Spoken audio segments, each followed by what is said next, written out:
Ever wondered why people buy expensive cars or flaunt luxury items? It's not just about owning them, it's about how others perceive them. But here's the catch. Most people don't even notice, and if they do, it's not for the reasons you think. Let's dive into the man in the car paradox and explore why we often pursue status symbols at the cost of real wealth. In Chapter 8, The Man in the Car Paradox, Morgan Housel explores the complex relationship between money, status, and happiness. One key insight is that people often buy flashy items not for their own satisfaction, but to signal success to others. The paradox? Most people don't actually admire those items in the way the buyer expects. In fact, they're more likely to focus on the person driving the car, not the car itself. What this chapter teaches is critical. It highlights how our pursuit of status can blind us to the true value of wealth, financial freedom, peace of mind, and autonomy. Why does this matter? Because understanding this paradox helps you break free from the cycle of living to impress others. It shows that wealth is not about what you can show off, but about how you can live your life on your own terms. Instead of pursuing external validation, focus on building wealth for the freedom it brings. It's a powerful mindset shift that can reshape how you think about money, happiness, and success. Welcome to Book Summary. Dive in as we turn complex books into simple minutes of wisdom. Every time, we extract powerful insights, helping you save time, grow wiser, and unlock potential. In Chapter 8, The Man in the Car Paradox, Morgan Housel dives into one of the most fascinating contradictions about money and status.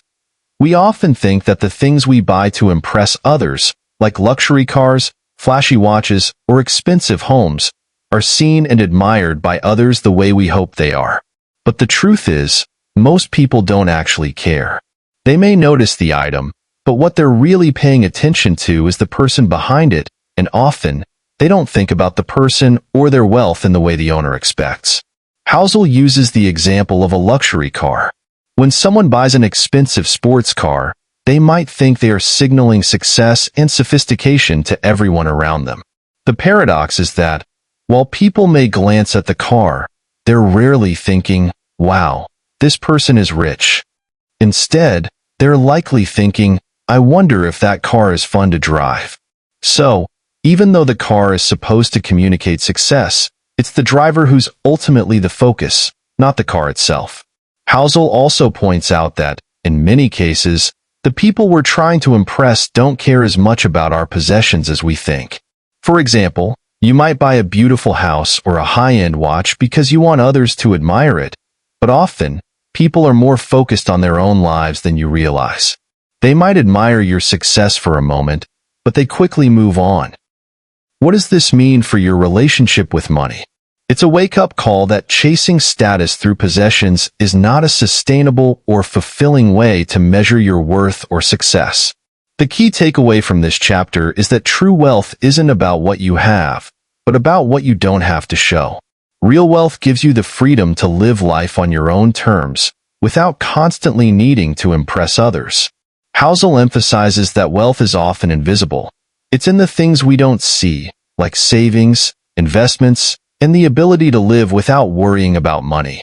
The ultimate goal should be financial freedom, not impressing strangers. This chapter challenges us to rethink our motivations for spending.